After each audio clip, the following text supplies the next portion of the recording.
জুলাই 24-এর অন্যতম আহত যোদ্ধা সাকিব আল হাসানের হাতে ওর বাম চোখে আইন শৃঙ্খলা বাহিনীর গুলিতে ওর বাম চোখ ক্ষতিগ্রস্ত হয়।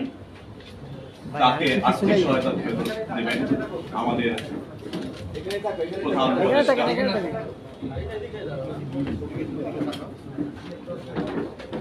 আর্থিক সহায়তা তুলে দেওয়া হচ্ছে 19 জুলাই রামপুরার মেরাদিয়ায় আহত হন সাকিব আল হাসান।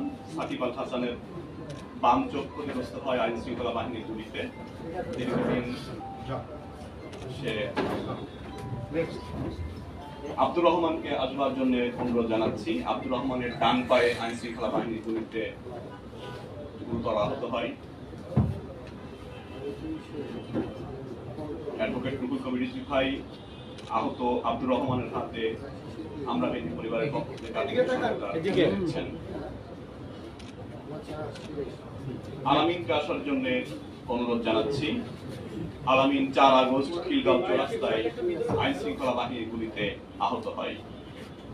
আমরা বিএনপি পরিবারের পক্ষ থেকে আমাদের এই মানবিক কর্মসূচির অংশ হিসেবে আলামিন হাতে আর্থিক সহায়তা তুলে দিচ্ছেন অ্যাডভোকেট রুহুল কবির রিজভী ভাই।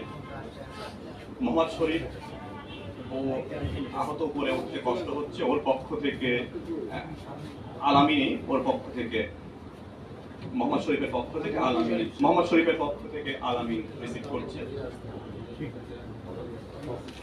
সম্মানিত উপস্থিতি, আপনাদের সবাইকে ধন্যবাদ।